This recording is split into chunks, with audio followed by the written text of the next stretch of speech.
الله الرحمن الرحيم إن الحمد لله نحمده ونستعينه ونستغفره ونعوذ بالله من شرور أنفسنا ومن سيئات أعمالنا من يهده الله فلا مضل له ومن يضلل فلا هادي له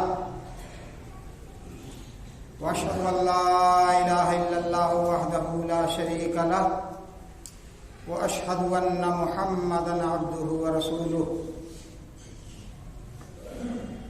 يا أيها الذين آمنوا اتقوا الله حق تقاته ولا تموتن إلا وأنتم مسلمون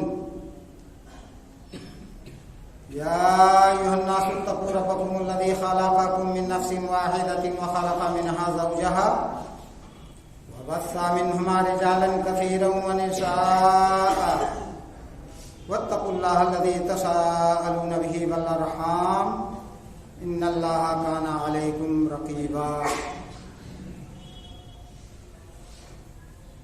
يا أيها الذين آمنوا اتقوا الله وقولوا قولا سديدا يصلح لكم أعمالكم ويغفر لكم ذنوبكم ومن يطع الله ورسوله فقد فاز فوزا عظيما أما بعد فإن خير الحديث كتاب الله وخير الهدي هدي محمد صلى الله عليه وسلم وشر الأمور محدثاتها وكل محدثة بدعة وكل بدعة ضلالة وكل ضلالة في النار أعوذ بالله من الشيطان الرجيم بسم الله الرحمن الرحيم يا أيها الذين آمنوا كتب عليكم الصيام كما كتب على الذين من قبلكم لعلكم تتقون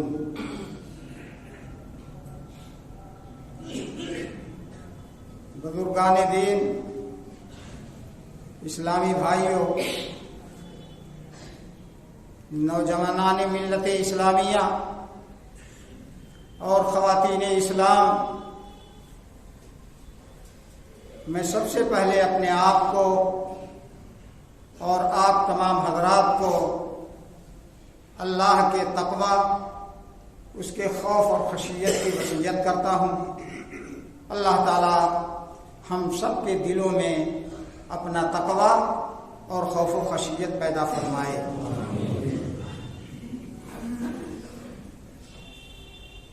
ہم اور آپ اچھی طرح جانتے ہیں کہ اللہ رب العالمین کی بہت ساری صفات ہیں۔ ایک طرف تو وہ ظالموں کے لیے، شیطانوں کے لیے، شیطان کے پیروکاروں کے لیے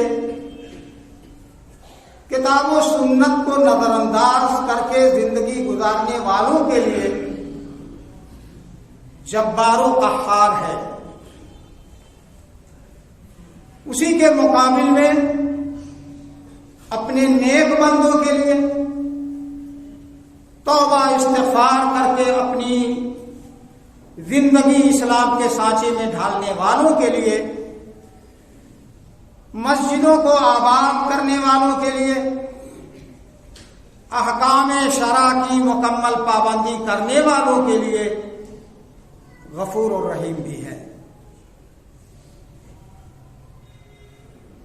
اللہ تعالیٰ نے اپنے فضل و کرم سے اور اپنی رحمت سے بعض مہینوں کو دوسرے مہینوں پر، بعض راتوں کو اور بعض دنوں کو دوسرے راتوں اور دنوں پر، بعض اوقات کو دوسرے اوقات پر بڑی فضیلت و برتری رکھی ہے۔ انہی فضیلت والے مہینوں اور دنوں میں رمضان کا یہ مبارک مہینہ جو اللہ کے فضل و کرم سے ہم سب پر سایہ فگن ہے، وہ بھی ہے۔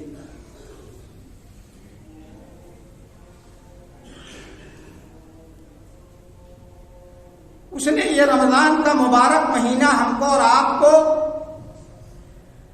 صرف کمانے کے لیے نہیں دیا ہے کہ رمضان کا مہینہ آئے گا، خوب خریداریاں ہوں گی اور پکوڑے تلے جائیں گے، افطار اور سحری کا زبردست انتظام ہوگا، نمائشی انتظام ہوگا، دکھاوے کا انتظام ہوگا اور وسیع دسترخوان ہم سجائیں گے، لمبی چوڑی خریداری ہوگی، نئے نئے کپڑے بنیں گے۔ معاف کیجیے گا، رمضان کا مہینہ اس کے لیے نہیں ہے۔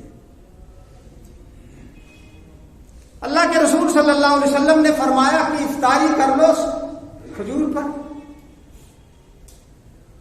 کھجور مل جائے تو کھجور سے افطاری کر لو، ہو گئی افطاری۔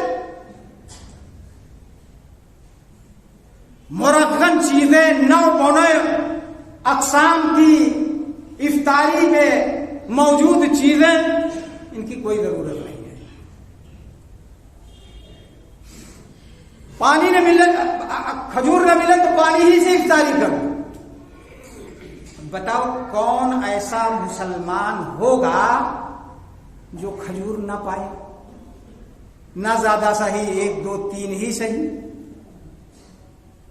چلو کھجور نہیں ملا، نہیں پیسے ہیں ہمارے پاس، نہیں خرید سکے ہم کھجور ہے، پانی تو انشاءاللہ ملے گا۔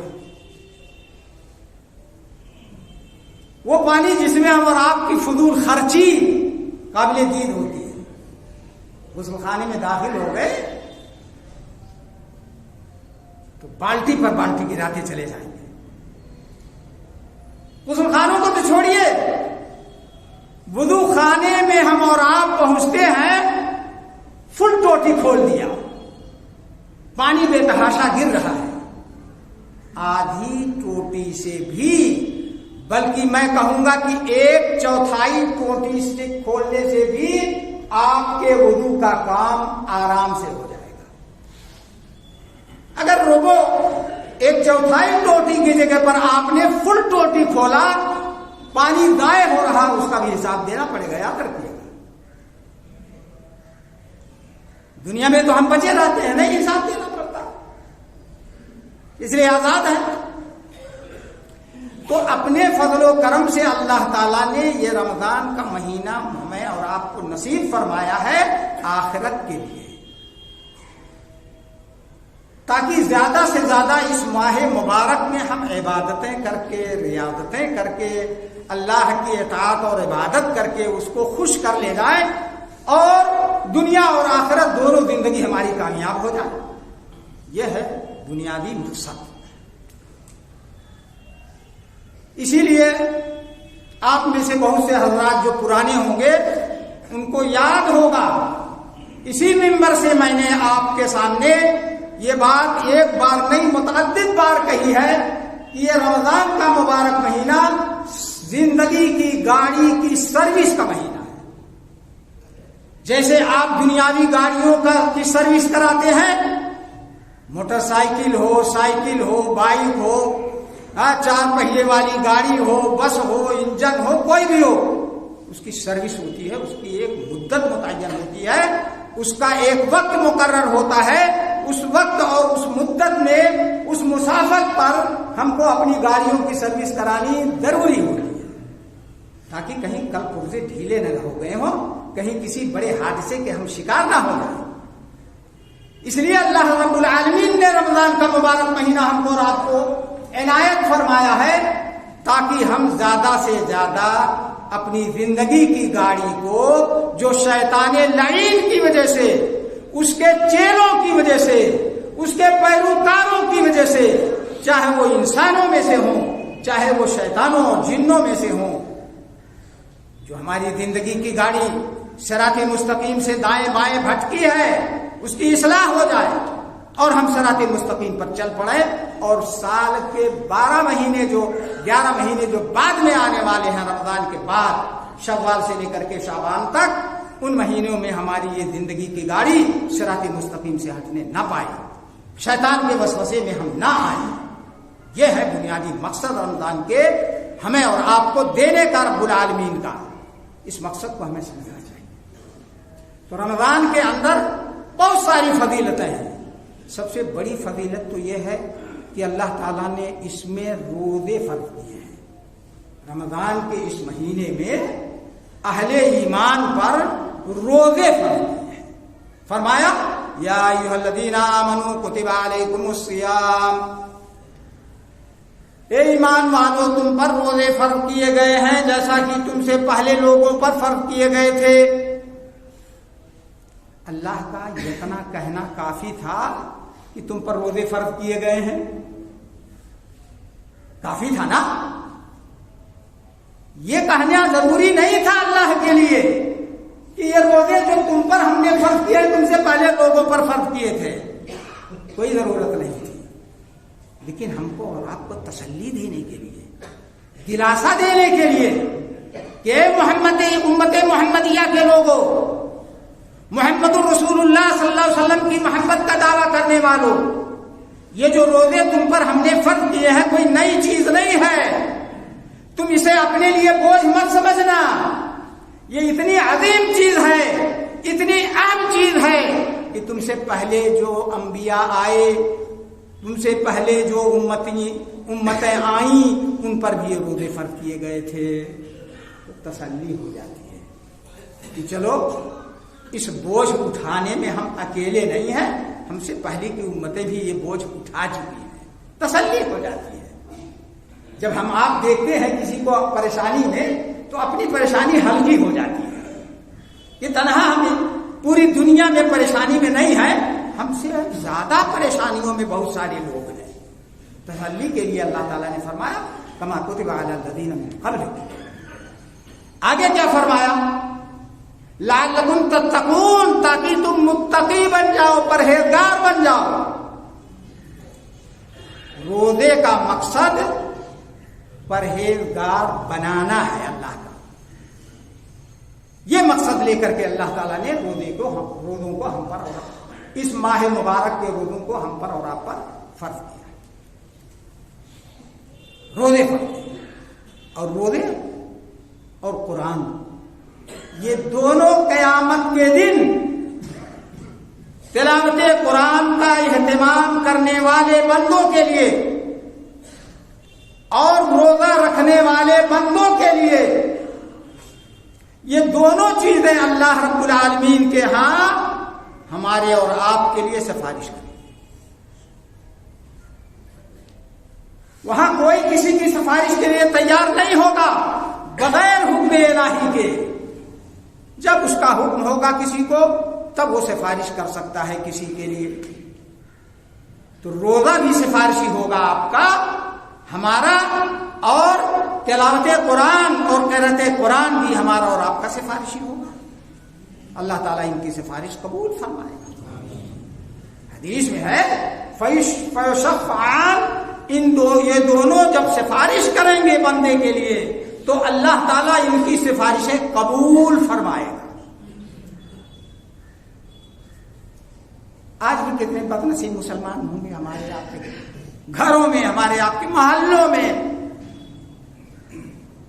ہوٹل چلانے والے، قہوہ خانہ چلانے والے، چائے خانہ چلانے والے، دروازے پر پردہ لٹکا دیا اور یہ تصور کر لیا کہ اب تو اللہ کی نگاہوں سے ہم اوجھل ہو گئے، اندر جو چاہیں کرتے رہیں، کھاتے رہیں، پلاتے رہیں. نعوذ باللہ. ارے اللہ کی شان تو یہ ہے کہ ہماری اور آپ کی دیدہ نگاہوں کو، غلط نگاہیں ہماری آپ کی جب حرام چیز پر پڑتی ہیں ان کو بھی دیکھتا ہے، ان کو بھی جانتا ہے. سمندر کی تہ میں پڑی ہوئی معمولی سی چیز، سوئی جیسی چیز کو بھی دیکھتا ہے. اس کی نگاہوں سے ہم آپ اوجھل ہو سکتے ہیں اپنی بدنصیبی پر، بدقسمتی پر. ایسے مسلمانوں کو رونا چاہیے. اس خیر و برکت والے مہینے کے ملنے کے باوجود ہم اس سے دور ہوتے جا رہے ہیں. اللہ تعالی ہم سب کو توفیق عطا فرمائے. اور یہ رمضان کا روزہ، رمضان کا مہینہ جو ہے یہ نزول قرآن کا مہینہ، قرآن کریم جیسی مقدس کتاب جو اس کے پہلے تمام آسمانی کتابوں کی ناسخ ہے. تمام آسمانی کتابیں قرآن کریم کے نزول کے بعد منسوخ ہو گئی۔ اب اگر سابقہ کتابوں کی کوئی بات قرآن کریم کے اور رسول اللہ صلی اللہ علیہ وسلم کی صحیح احادیث کے مطابق ہے تو اس کو قبول کیا جائے گا، نہیں تو چھوڑ دیا جائے گا، منسوخ سمجھا جائے گا۔ اللہ تعالیٰ نے فرمایا ہے شہر رمضان الذی انزل فیہ القرآن، یہ رمضان کا مبارک مہینہ وہ مہینہ ہے جس میں قرآن اتارا گیا۔ قرآن کیا ہے؟ قرآن کیسی کتاب ہے؟ کیا شان ہے قرآن کا، قرآن کی؟ فرمایا ھدی للناس، یہ لوگوں کو ہدایت دینے والا قرآن ہے، لوگوں کو ہدایت دینے والی کتاب ہے۔ وبینات من الہدی والفرقان، اور ہدایت کی واضح نشانیاں موجود ہیں اس قرآن کے اندر، اور حق و باطل کے درمیان فرق کرنے والی چیزوں کا بیان بھی ہے اس قرآن کے اندر۔ تو قرآن کا نزول اسی ماہ رمضان میں ہوا، اور یہ شب قدر کا مہینہ بھی ہے۔ رمضان کے آخری عشرے میں جن کو اللہ تعالیٰ یہ ماہ مبارک اختتام تک پہنچانے کی توفیق دے گا تو وہ شب قدر بھی حاصل کر سکتے ہیں، اور اس کی فضیلتوں اور اس کی برکتوں سے بہرور ہو سکتے ہیں۔ تو شب قدر کا مہینہ ہے۔ فرمایا انا انزلناہ فی لیلۃ القدر وما ادراک ما لیلۃ القدر، ہم نے قرآن کو شب قدر میں اتارا ہے۔ شب قدر مانے قدر والی رات، عزت و احترام والی رات۔ وما ادراک ما لیلۃ القدر، یہ نبی صلی اللہ علیہ وسلم آپ کو کیا معلوم کیا لیلۃ القدر کیا ہے؟ یہ شب قدر کیا ہے آپ کیا جانیں؟ پھر اللہ تعالیٰ نے جواب دیا، اپنے آخری نبی و رسول محمد صلی اللہ علیہ وسلم کو بتایا لیلۃ القدر خیر من الف شہر، یہ شب قدر 1000 مہینوں کی عبادت سے بہتر ہے۔ یعنی شب قدر ایک رات میں اگر بندے نے اخلاص کے ساتھ اللہ کی عبادت کر لی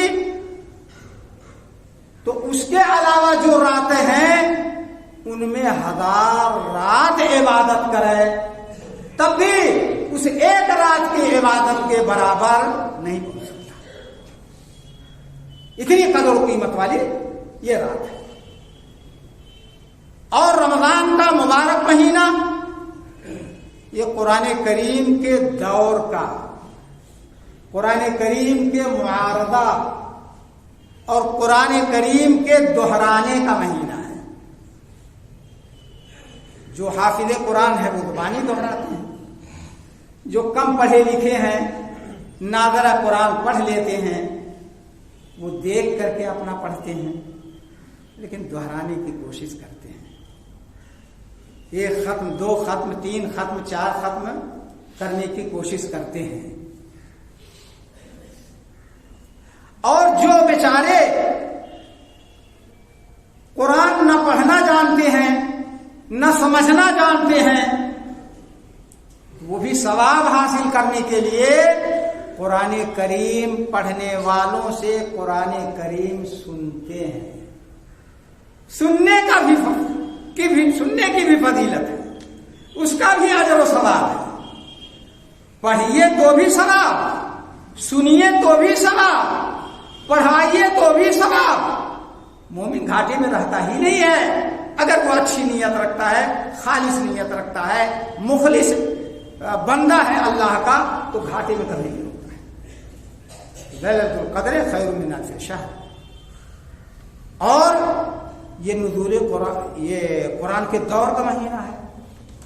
حضرت فاطمہ رضی اللہ عنہا جو رسول اللہ صلی اللہ علیہ وسلم کی لخت جگر، آپ کی پیاری بیٹی، وہ کہتی ہیں کہ ایک مرتبہ رسول اللہ صلی اللہ علیہ وسلم نے رازدارانہ طور پر چپکے سے مجھ سے یہ بات بتائی کہ جبریل علیہ السلام ہر سال مجھ سے قرآن کا معارضہ کراتے تھے، قرآن کا دور کراتے تھے ہر سال۔ یہ رازدانہ طور پر آپ نے ان کو بتائی یہ بات۔ آگے فرماتی ہیں کہ آپ نے یہ بھی فرمایا کہ اس سال جبریل علیہ السلام نے قرآن کا 2 بار دور کرایا ہے، یعنی پورے سال میں 2 بار دور کرایا ہے۔ آگے فرماتے ہیں وَلَا أُرَاهُ إِلَّا حُضُورَ أَجَلِي، آپ صلی اللہ علیہ وسلم فرماتے ہیں میرا خیال ہے کہ اس سال جبریل علیہ السلام نے مجھ سے 2 بار قرآن سنا ہے، میرے دنیا سے رخصت ہونے کا وقت قریب آ گیا ہے، میں سمجھتا ہوں کہ میرے دنیا سے رخصت ہونے کا وقت قریب آ گیا ہے۔ 2 بار دور۔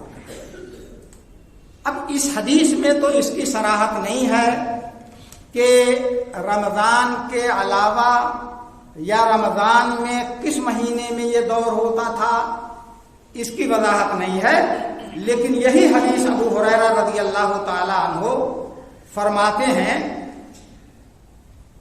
نہیں ابن ابو ہریرہ کی حدیث دوسری ہے، وہ بھی اسی کے ہم معنی ہے، لیکن عبداللہ ابن عباس رضی اللہ تعالی عنہما فرماتے ہیں، جس کا ترجمہ اور اس کا خلاصہ آپ کے سامنے عرض کر رہا ہوں کہ نبی کریم صلی اللہ علیہ وسلم بھلائی میں بڑے سخی اور فیاض تھے، بڑے سخی، نیکی اور بھلائی کا کوئی کام ہوتا تھا اس میں بخیلی نہیں کرتے تھے،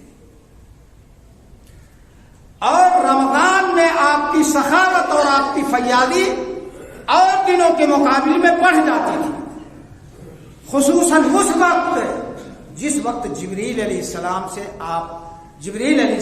آپ سے ملاقات کے لیے آپ کے پاس آتے تھے۔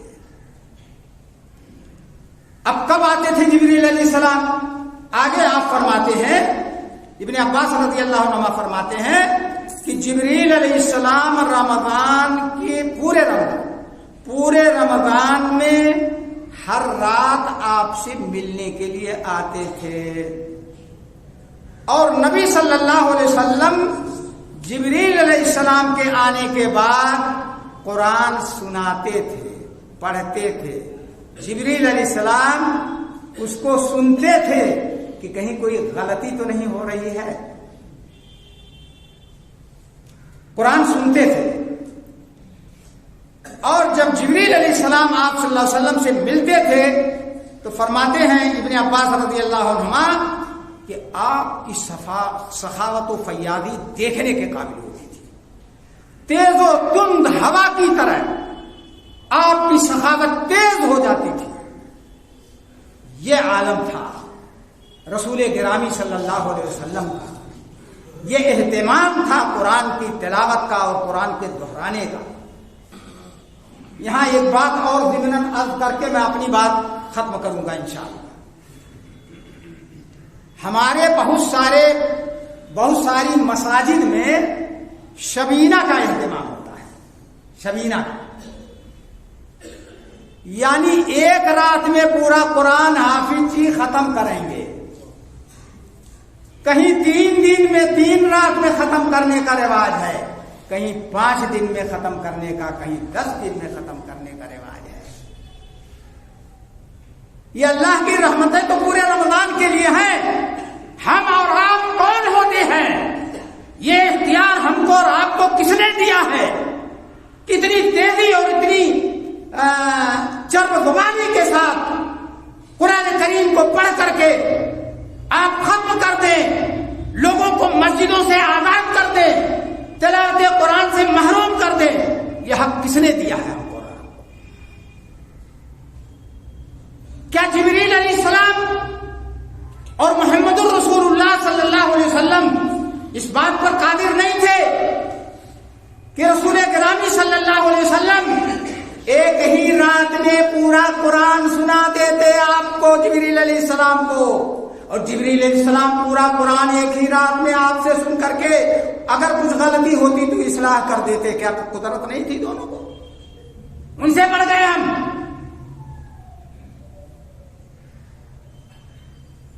یاد رکھو قرآن کے مقصد نزول کے خلاف ہے یہ کہ اس کو اتنی تیزی سے پڑھا جائے کہ پڑھنے والا مسکین خود نہ جانے کہ وہ کیا پڑھ رہا ہے. سننے والوں کی تو بات چھوڑ دیجیے. اس لیے توبہ کرنا چاہیے ہم کو اور آپ کو اور ان لوگوں کو جو سبینہ کا رواج نکالے ہوئے بیٹھے ہوئے ہیں, دکانیں کھول رکھی ہیں, 3 دن ایک مسجد میں یا ایک فیکٹری میں یا ایک گھر میں جو ہے قرآن سنا دیا, پھر 3 دن دوسرے گھر میں سنائیں گے, وہاں لوٹیں گے, پھر تیسرے گھر میں سنائیں گے, وہاں لوٹیں گے. قرآن لوٹنے کے لیے ہے, اس کا ثواب لوٹنے کے لیے ہے, ثواب حاصل کرنے کے لیے ہے.